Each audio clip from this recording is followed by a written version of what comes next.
Okay, so we're here with Martin Stimming, and we're catching up before his set at Reset tonight in Cape Town. So I'd just like to welcome you and say thank you for coming through to see us again. Thanks for having me. It's a pleasure. Nice. So you've been back a couple of times. Yeah, actually it's my 7th time playing SA in a row. Every around December, I think isn't it the start of the summer season? Oh yeah, here? So summer for Cape Town and South Africa runs through from November. September, November, all the way through to March. So we get a lot of sunshine. Okay. All right. So at the start of this, I'm going to be here. I was here since 7 years. Mm-hmm. I'll tell you, I've been to many of your sets in Cape Town and I've loved every single one of them. And I think everybody who's watching this has too. Thank you. So let's get started with the questions. How did you get involved in the music industry? So it's like a 2-part thing. How did I get involved into music? Was something that I always did since I can think. Basically, like one of the first things I remember in my youth was me outside in the garden and building some kind of a drum set and playing on it. So that's music. But the industry part really came with Solomon. Basically, when I met Solomon back in the days when it was very small, and he just. I felt immediately, okay, this one is a guy together with Hosh. This one is a guy who's about to build up something seriously. So you've got a long-standing relationship with him. You guys are friends outside of business. Yeah, definitely. Mm-hmm. Very cool. And how old were you when you got involved in the music scene, in the music business commercially? Yeah, commercially, it really was like beginning of my 20s, maybe 21, 22, something like that. Okay, so you've been doing this for some time. It's a passion of yours, separately from being the way you make your money. Yes, sounds like a win-win situation, right? That's the dream, hey? So, what inspires you to write your music? Yeah, that's like I had the questions beforehand, so I already had my thoughts about it. It's like one of the standard questions, like the most standard question of all times. It's a bit difficult to explain because making music nowadays is very much combined with technology, right? Absolutely. So technology is like sometimes giving us the rules how to make music. So to get back to your question, the thing really is a combination between something on a machine which kind of inspires me, but then this has to be connected to a real life experience. So if those 2 parts meet, then I know I'm on the right path. Beautiful. And then you're obviously a touring DJ. You've been doing this for many years. In your experiences in different clubs and events and places around the world, where has been your favorite? Honestly, coming to SA is something I'm always looking forward from middle of the year, because I know, okay, I'm going to have a great time down here. But apart from that, I can't really say that. Honestly, like it can happen that I'm playing in the smallest town in the middle of nowhere and it's going to be a great party. Well, it happens rarely, but if it happens, and because you don't have any expectation, it's absolutely amazing. So it doesn't matter. Like you can play in New York in a huge club and it's shit. Mm-hmm. Yeah, I found the same thing in going out. When you go out and it's unexpected, sometimes you have the best nights, then those planned nights, like New Year's It's pretty Eve. much the same from my side. Mm-hmm. Yeah. And then as far as the Cape Town music scene is concerned, what are your thoughts on that? So I can't say anything specifically about the Cape Town music scene, but I can say about South Africa in general, which seems to be very house loving. And of course. Yeah. But then like my input to that is bringing it to a stimming level. Mm-hmm. I like to it's a side. It's something at the side. It's not that typical house sound which you're used to. So being received that well in South Africa is what I'm very happy about. Well, I'll tell you, people love you here. I've often heard your songs at pre-parties, at after-parties, obviously on the dance floor, other DJs playing it. And then, you know, I listen to it myself, I've got to say. So, tell me this, a little bit off the music topic. What would be your drink of choice? Or what would you drink on a day out? Probably, well, I had a tour manager for 3 years, and, when I met him, I didn't drink at all, and he told me about that new beer drinking scene in terms of like complex tasting beers, Indian pale ales, you name it. And I was like, fuck it, it's bullshit. I just need a plain beer once I start to drink. But somehow he got me into the taste. And if you ask me what would be my perfect drink, it's a very complex tasting beer. Okay, well, coming from Germany, one would expect so, and you've got the privilege of all of your options, you know? Actually, no. No? No. Somehow, the Germans still stick to their standard, we call it TV advertisement beers. Mm-hmm. And they taste really round and nicely, but it's nothing special. Okay.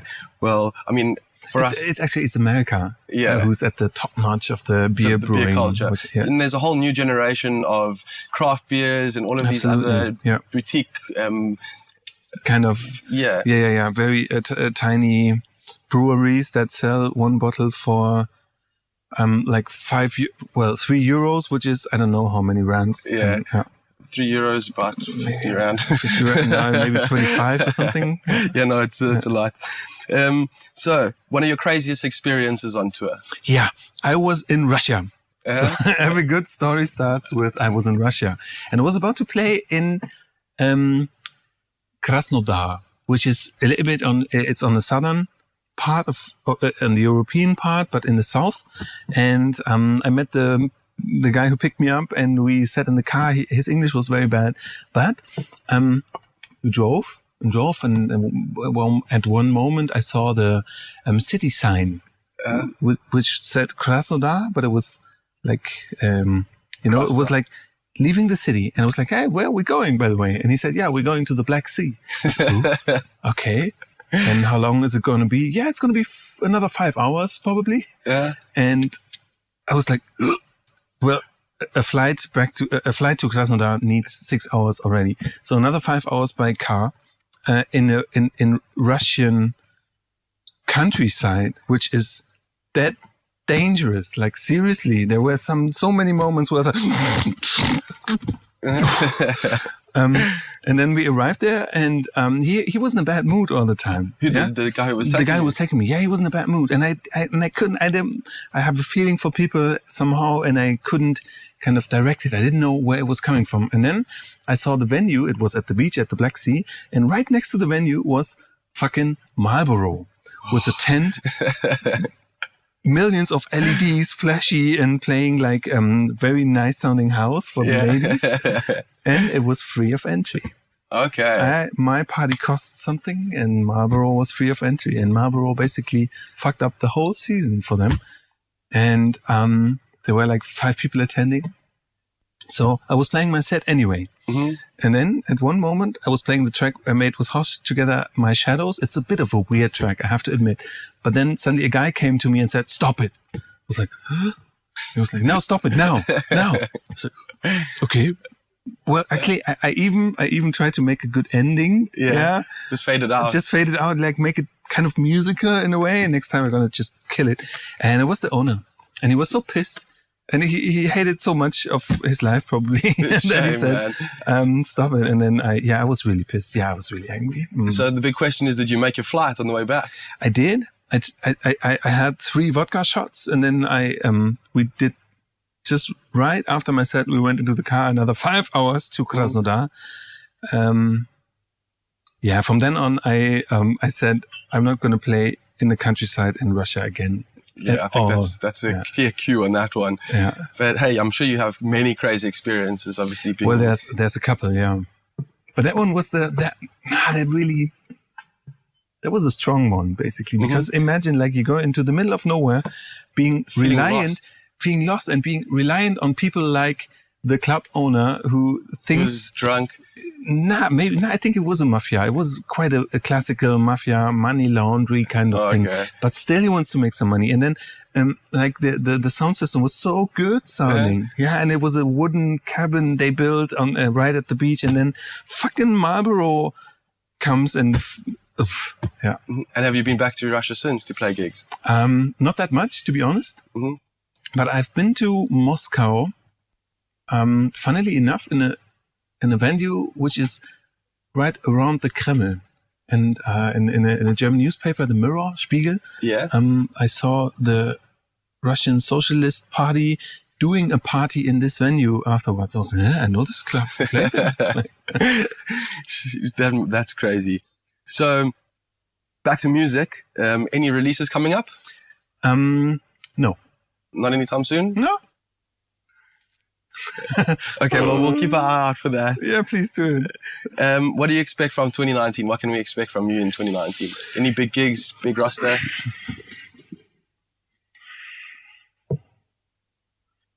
Actually, I'm like, it feels a bit for me. It feels like I got two little boys. Yeah, there's another question coming later on.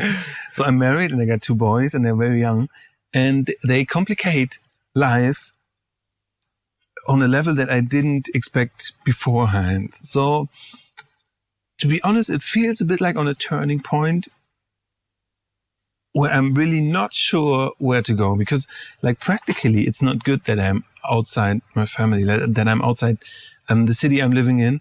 And maybe I'm going to step a bit back to be able to be a good father. And then kind of like come back stronger than ever before. Okay, I hope so. Slow down just for a little while. Okay, well, so long as you're back, because we all love your music, you know, and it'll be. Thank you. I know I got a how do you say, a positive, like a burden, but a positive one? No, look, we understand. You've got babies, and that's the most beautiful thing, you know? That's one side, but the other side, and that's the issue what I'm talking about. On the other side, there's people listening to my music, and it's my duty in a positive way. Like, I have to do it, but I also have to be a father. So absolutely, finding the balance is probably my challenge for 2019. Well, I wish you the best of luck with that. Thank you. And congratulations on your sons. I didn't know you had boys. And two of them. And how old are they?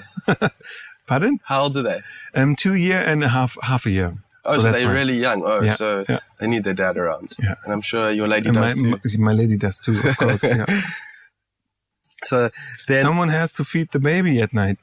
And if she's doing it every time, her nerves are going down the drain like, oh shit.